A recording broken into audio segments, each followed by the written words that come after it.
আজকের ভিডিওতে আমরা আলোচনা করব লসিকাতন্ত্র নিয়ে। লসিকাতন্ত্র হচ্ছে লসিকার নালী ও লসিকাগ্রন্থি নিয়ে গঠিত এমন একটি তন্ত্র যেটা লসিকার রস পরিবহন করে থাকে।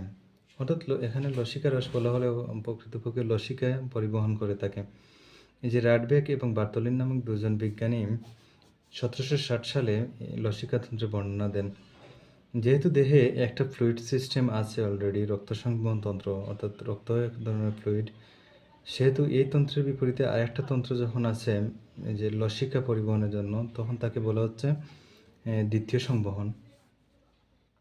লসিকা নালী আছে দুই ধরনের, একটা হচ্ছে অন্তর্মুখী নালী আর একটা বহির্মুখী।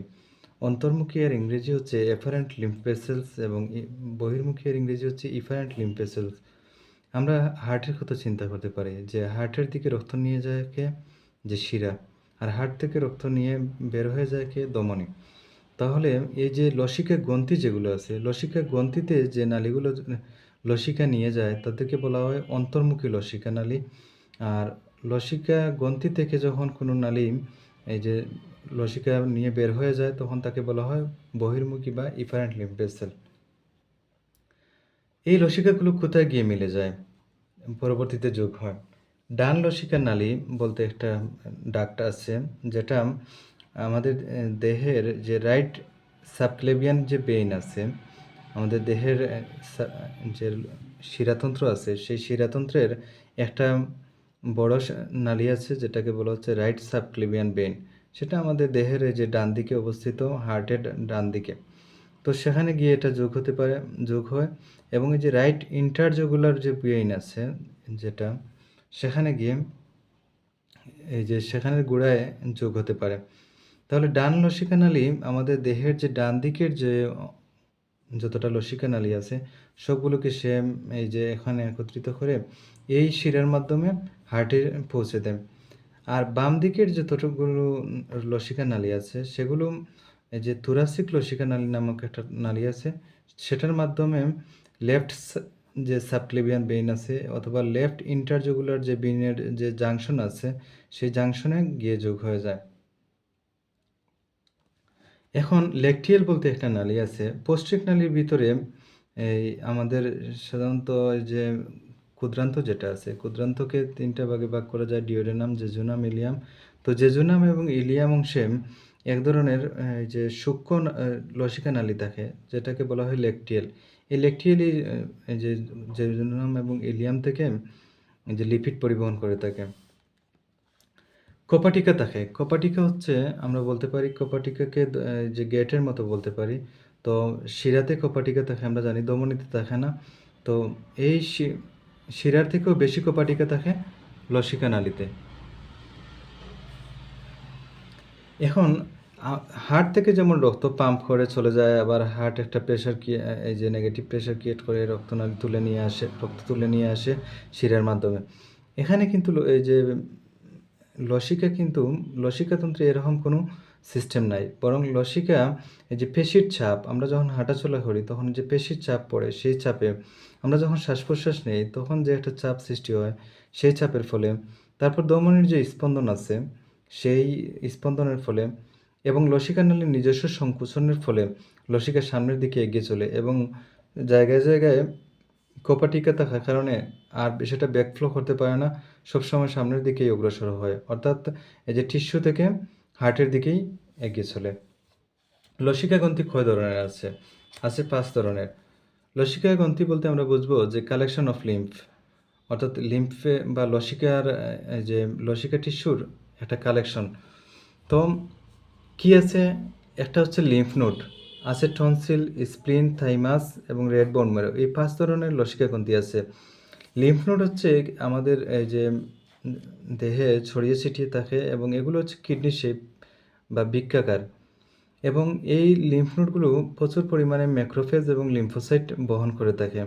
আমরা জানি ম্যাক্রোফেজ হচ্ছে মনোসাইটের আরেকটা রূপ। মনোসাইট যখন রক্তের নালীতে থাকে তখন সেই কোষকে বলে মনোসাইট, আর এই মনোসাইট যখন টিস্যুতে বের হয়ে আসে এবং অপেক্ষাকৃত বড় হয় তখন তাকে বলা হয় ম্যাক্রোফেজ।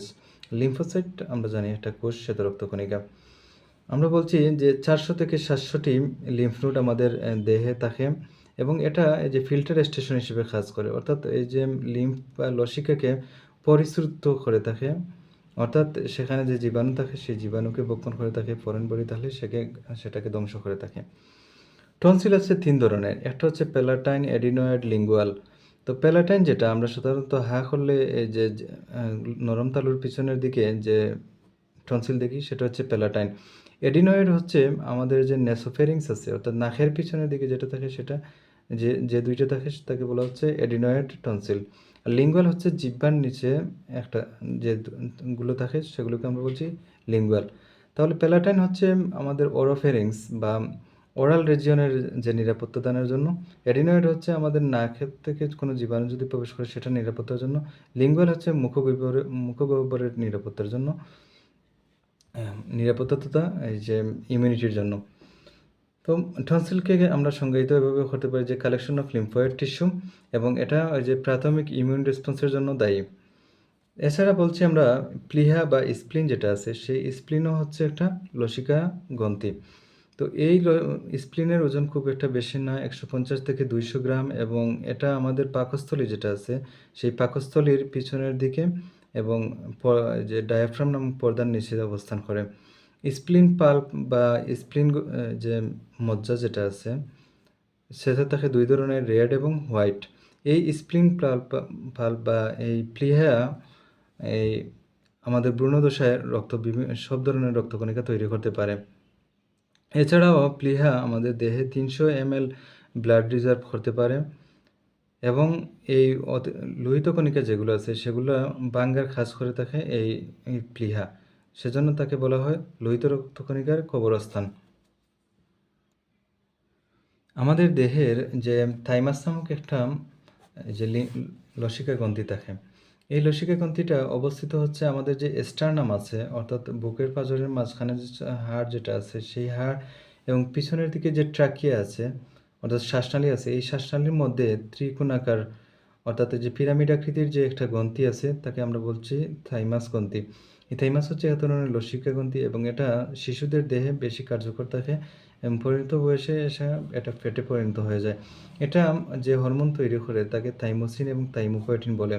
এই থাইমোসিন এবং থাইমোপয়েটিন টি সেল যেটা আছে অর্থাৎ লিম্ফোসাইটের একটা ধরন হচ্ছে টি সেল, টি লিম্ফোসাইট। সেই টি লিম্ফোসাইট আমরা জানি আমাদের লোহিত রক্ত অস্থিমজ্জা তৈরি হয়।